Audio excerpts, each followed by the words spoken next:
suis heureuse de vous retrouver aujourd'hui pour une vidéo qui n'est absolument pas spéciale et absolument pas originale, puisque je vous retrouve pour une story time. J'ai cédé, vous m'avez eu.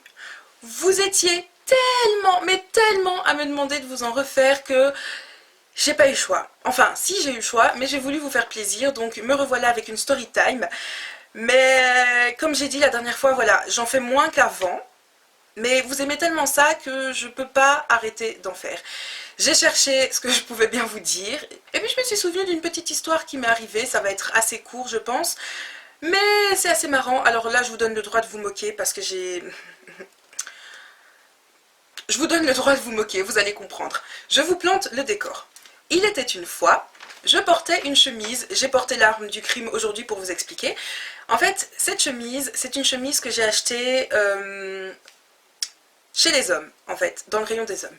J'aime beaucoup acheter des chemises chez les hommes, pourquoi? Parce que pour moi, dans une chemise, on doit se sentir à l'aise. Et je sais pas pourquoi, chez les hommes, vos chemises sont tellement confortables, alors que chez les femmes, c'est toujours coupé près du corps, on ne se sent pas forcément bien dedans, en plus comme je suis pas toute fine, voilà, c'est pas toujours facile, hein. Et donc voilà, j'aime bien aller chez les hommes, choisir mes chemises, et en plus de ça, souvent, ils ont des motifs qui sont bien. Le problème est que les chemises d'hommes ne sont pas faites pour les femmes. Plus précisément, elles ne sont pas faites pour les poitrines de femmes, encore moins pour les poitrines assez généreuses comme la mienne. Je vous explique de plus près. Alors, voici ce que donne la chemise fermée. Explication. Si votre premier bouton du décolleté s'ouvre, comme ceci, on le voit très rapidement, on le ferme, le tour est joué, on n'en parle plus. Mais si jamais c'est le bouton du dessous qui se ferme, en ayant une poitrine généreuse, je ne le vois pas en jetant un coup d'œil rapide. Je vois pas du tout, mais ceux qui sont en face de moi voient tout. En fait, c'est simple. Ils voient vraiment tout. Il n'y a pas d'autre mot. Voici donc mon histoire. Me voilà donc un jour, je devais retrouver une amie avec qui je devais aller faire du shopping et aller au cinéma. Et en fait cette amie m'a demandé de la retrouver dans une ville où je n'avais absolument jamais mis les pieds. Elle m'a demandé de la retrouver à la sortie d'un magasin parce qu'elle avait bientôt une fête d'anniversaire de naissance. Bref, elle achetait un cadeau pour un nouveau-né. Et j'avais donc mis cette chemise. Et en fait...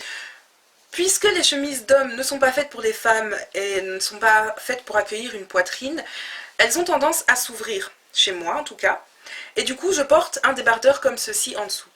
Sauf que ce jour-là, il faisait extrêmement bon et quand même assez chaud, donc j'ai décidé de la porter sans débardeur en me disant « Manu, tu dois bien faire attention à regarder souvent, baisser un peu la tête pour voir si les boutons ne se sont pas ouverts. » Donc je me suis dit « Je vais regarder de temps en temps. » Et ce jour-là, en plus, je me sentais trop fraîche et tout.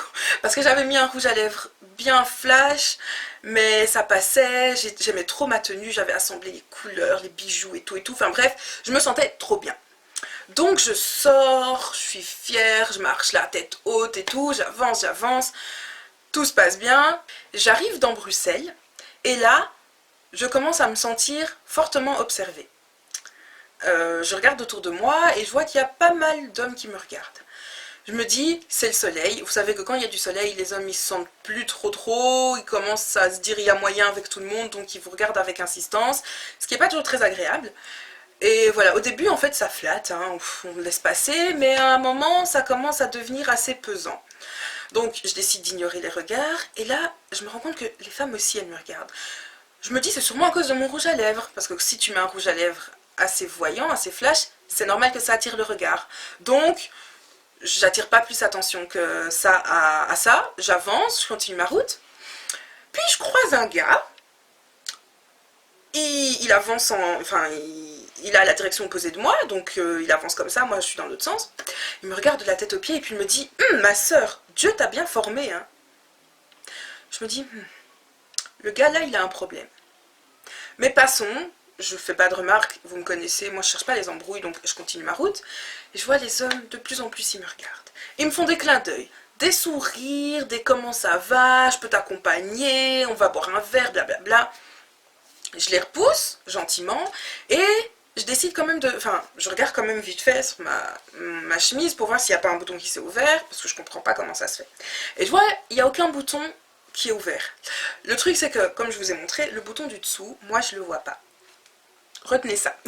Donc j'avance, j'avance, j'avance. Et puis, à un moment, j'arrive devant un espèce de café. Je commence à me rapprocher de l'endroit où j'avais rendez-vous avec mon ami, mais je me sens un peu perdue. Donc, je décide de rentrer dans le café en question pour demander mon chemin, demander ma route. Et en fait, apparemment, sur la vitre du café, il y avait une annonce qui disait qu'il recherchait une serveuse. Mais moi, j'avais pas vu cette annonce. Donc, je rentre dans le café, et là, je me souviens, ça m'a marqué, je me serais crue dans un film. La scène était merveilleuse.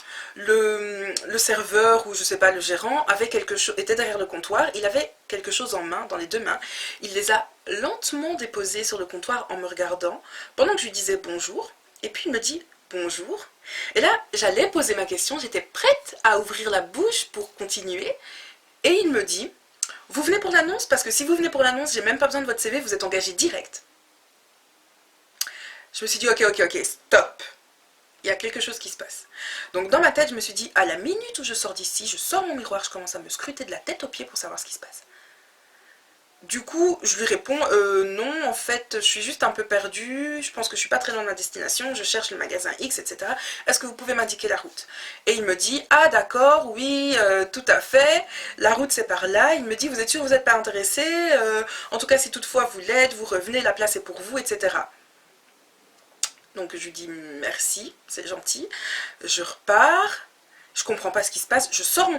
C'est ça le pire, j'ai sorti mon miroir et j'ai regardé sur mon visage s'il y avait rien, j'ai regardé dans mes cheveux s'il y avait rien, et j'ai pas eu le réflexe de regarder, de juste baisser mon miroir et de regarder sur ma poitrine. Parce que j'ai regardé comme ça, j'ai vu aucun bouton ouvert, je me suis dit ok c'est bon, il n'y a rien qui se passe. Donc je continue ma route, là j'arrive à retrouver mon ami, et... sa réaction, elle s'est pris un fou rire. Elle s'est pris un fou rire avant même de me faire la bise. Et là, je lui ai dit, mais qu'est-ce que tu as? T'as passé une bonne journée apparemment. Et elle me dit, oui, il n'y a pas que moi qui ai passé une bonne journée. Je lui dis, mais qu'est-ce que tu racontes? Elle me dit, oh non, rien, mais tu vas avoir du succès au cinéma. Je lui dis, mais pourquoi vous me racontez tous des trucs bizarres? Tout le monde me sort des drôles de remarques aujourd'hui, je me sens observée. Elle me dit, c'est normal? Et je lui dis, mais pourquoi est-ce que c'est normal? Elle me répond, ben, parce que t'as les tétés à l'air. Je regarde, je vois rien. Je lui dis, quoi? Elle me dit, bah, tes jumelles sont à l'air.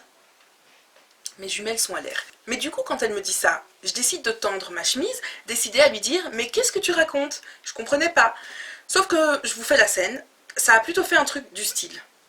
Quoi? Mes jumelles à l'air? Mais bien sûr que... Et... Voilà, ça a fait un truc comme ça. Du coup, tout à coup, tout prenait son sens. J'ai compris pourquoi est-ce que j'aurais eu la place sans laisser mon CV. J'aurais eu 10 000 rencarts sans aucun effort. C'est simplement parce que j'avais les nénés à l'air. Voilà.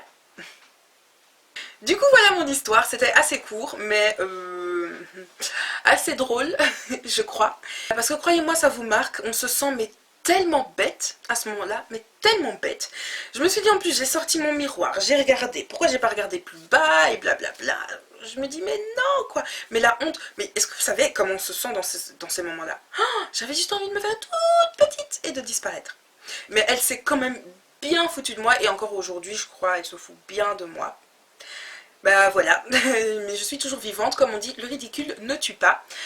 Donc voilà, c'était ma story time, ma mini story time, j'espère qu'elle vous a plu et j'espère que vous avez ri un minimum, hein, parce que c'est quand même assez drôle, même moi je me moque de moi-même. Voilà.